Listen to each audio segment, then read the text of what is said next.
Obnoxious branding, it screams insecurity. Wearing too much cologne that chokes people out. Slouching, your poor posture takes an otherwise decent looking outfit and makes you look bad. Wearing a dress shirt untucked, and even worse, wearing square-toed shoes, wearing a tie with a short sleeve button down, and how can we forget socks with sandals? The only people getting a pass here are Germans. I don't know, apparently it's a culture thing. Now everything I just listed there is a style mistake, which means in general you don't want to wear clothing in that way because in some cases it breaks a societal norm, and a better reason, aesthetically speaking, it just doesn't look as good compared to wearing the clothing as it's intended, as it's designed. In today's video though, we're going a little bit more serious than style mistakes. We're going to delve into the 7 deadly style sins. And the difference between a sin and a mistake, in case you're wondering, is that style mistakes are lighter, are more like the symptom, and style sins are deeper. They are the root cause. And so without further ado, let's get into the 7 deadly style sins of men's style.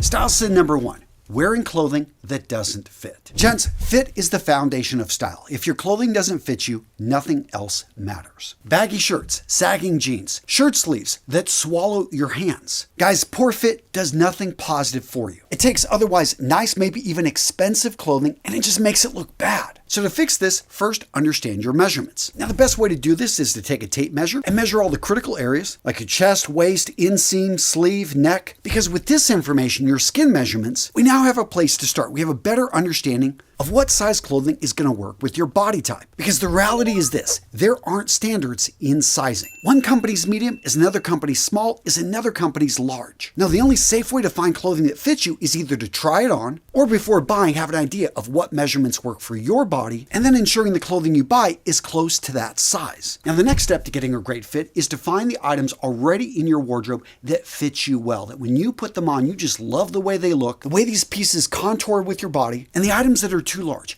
Can you get these adjusted to fit you better? And if not, then consider donating them, or if you just can't let them go, put them into a box, mark the date on it, and put that in the back of your closet. If in a year you haven't opened it, then you can donate it safely. Next up on fit, understand what works with your body type. If you're a thinner man, then in general, straight and slim cut clothing is going to look fine on you. If you're a bigger, heavier guy, you're going to for sure want to make sure the tailoring's on point, that you have freedom of movement in key areas, but not so much loose material to make the clothing look baggy. No, you're going to want to find the style, the fits that you're comfortable with, that when you look at yourself in the mirror, you feel that you look good. And gents, I know some of you guys are like, come on, Antonio, give me more specifics. Guys, I've got an entire video on body types. I'm also going to link to our free ebook down in the description that gives you a detailed guide on how to dress for any body type, no matter if you're tall and skinny or short and stout. Guys, we cover it in that ebook down below. Again, absolutely free. Next up, we've got mistaking fashion for style. Now, for a lot of people out there, they use the words interchangeably, but here at Roman Real Style, there is a big difference. Fashion, if you can imagine, it's whimsical. It's like the wind. It changes with every day, with every season, and there's nothing wrong with that. A lot of people enjoy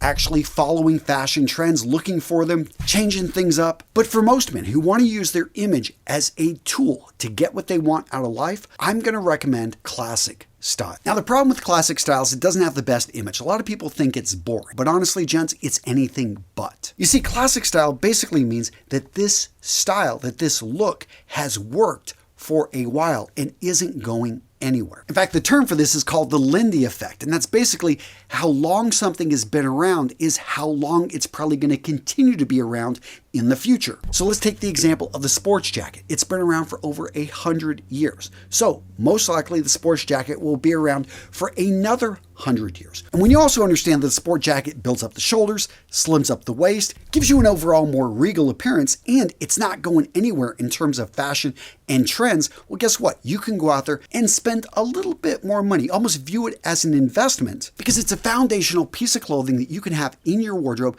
not just for one season, but if you buy it in a timeless color, most likely a decade or even 2. And to take this point even further, if you had 4 pairs of classic shoes, 4 pairs of classic trousers, 4 classic shirts with 4 classic jackets, and they were all 100% interchangeable, guys, what I love about this is that you would have over 250 outfits, yes, from those 16 pieces of clothing, and these pieces, these outfits would be timeless and would last you for years. And the beauty of this, it goes beyond style. It's simple economics. You can own less, spend more on what you do buy, and you're going to get more out of it. I mean, who doesn't love that combination? Next up, we've got poor grooming and hygiene. And gents, I'm assuming most of you are okay here. You're doing the basics, right? You're brushing your teeth twice a day. You're flossing. You're showering daily. You're getting a haircut at least once a month. And you've got your routines, from your daily routine of skincare to your weekly routine of cutting your nails and then going over them with a file. But gents, that's just the basics. If you want to take it to the next level, you need to look to improve the routine. For me, I always think one of the easiest ways to improve here is to elevate your fragrance game. If you're not wearing a fragrance, then start with one. Find a crisp, clean, fresh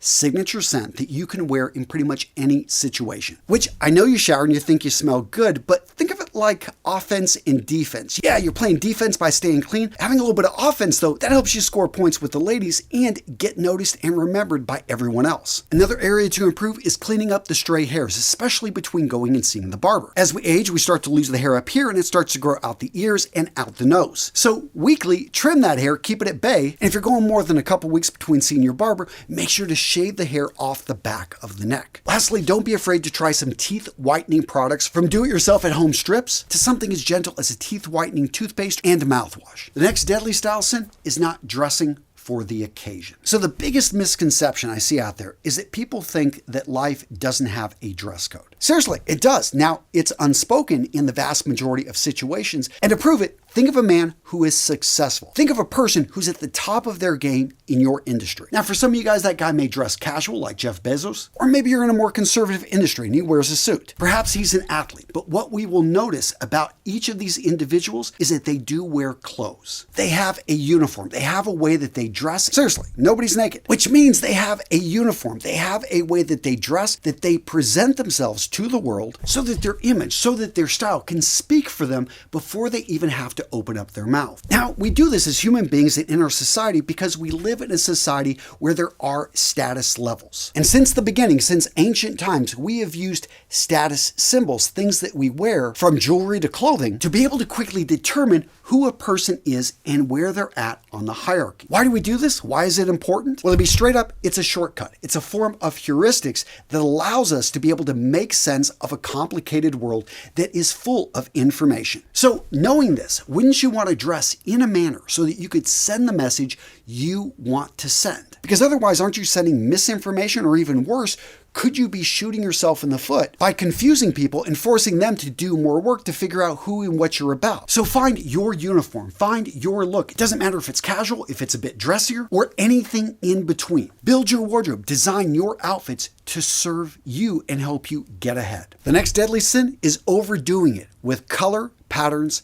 and accessories. Now, if you've watched this channel for a while, it's no secret that I push that 90% of your wardrobe should be made up of classic clothing in neutral colors. In fact, for me personally, that formula is probably 95% of what's in my wardrobe. And that remaining 5 to 10%, guys, that should be where you bring in color, where you bring in fun patterns, and bring in accessories that work with the clothing that you're wearing. Now, the deadly style sin that I see a lot here is that guys start to get into improving their style and they go overboard. Too much color, way too much pattern, and they start to bring in accessories that have way too much bling, and they overdo it by trying to wear too many items at the same time. Now, when it comes to style rules and accessories, understand the rules are there as a beginner's guideline. Examples would be match metals with metals, match leathers with leathers, wear at the most 3 accessories that includes watches, rings, necklaces, wear no more than 3 patterns, and only ever bring in 1 bright color and try to keep it as an accessory, or in some cases a shirt that will be worn under a jacket. Now, gents, understand, those guidelines right there are there to help you get started. But once you understand the purpose, the reasoning behind them, well, this is where style gets fun, because you can bend them, you can break them to serve you. Because the reality is, some of you guys have skin tones that brighter colors are just gonna pop, are gonna look amazing with. So in that case, yeah, bring more into your wardrobe. Some of you guys love jewelry. Maybe you design jewelry. So you want to bring in a lot more pieces. You want to rock cufflinks. You've got your favorite watch. You've got 2 rings on each hand and a nice necklace. For you, go for it. If you love it, if you're confident wearing it. My point here, gents, if you're just getting started, then in that case, follow the guidelines. But once you start to get in the reps, once you start to understand your style, once dressing well starts to become second nature, then you can have fun, you can experiment, you can design a style that is all your own. Now, if you're looking to level up your style, you really need to check out my free community over on School. I've set this community up so we've got free classes that you can make your way through step by step and learn the basic foundations of men's style. We actually have giveaways giveaways. In fact, over the last year, I've given away over $25,000 in gear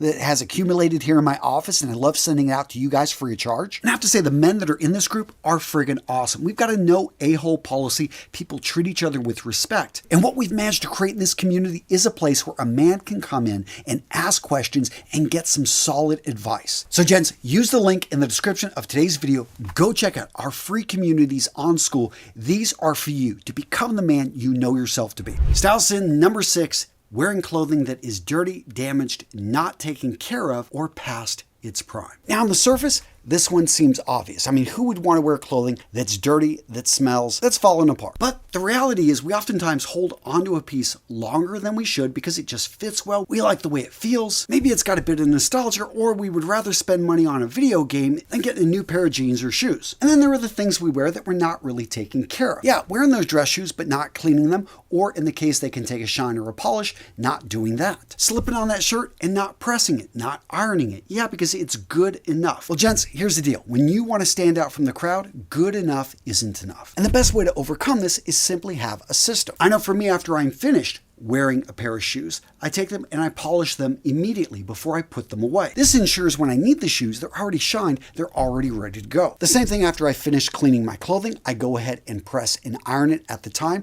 my pocket squares. I take them and I pre-prep them into jackets so I don't have to go look for them, so that in a sense, everything is ready to go when I need it. And this also applies to the tools that you use. I've got a shoe shine box that, believe it or not, everything I need to shine shoes is inside of it. I also have a container that has a basic sewing kit so that I could sew back on buttons, do minor repairs. And in our jacket closet, you'll find a lint remover, actually a couple of those, because we've got animals and hair gets on things. The point being, if you want to take care of your clothing, if you want it to serve you and look good, then make it easy by setting up some simple systems. And this next style sin, I probably could have started it with this, but that's not having any style identity, not giving a damn, having no intention with your style. Yeah, not caring about your image, not caring about your style because you don't think it makes a difference, so therefore you don't invest any time, any effort into improving it. Now, gents, if you watch this video up to this point, I'm pretty sure that doesn't describe you, but I'm sure you know somebody who it does, so do me a solid, pass this video on to them so that they can get started on their journey to dressing as their best self. And gents, if you enjoyed this video, then you are going to love this one right here. I made it a while back. I talk about the different style laws.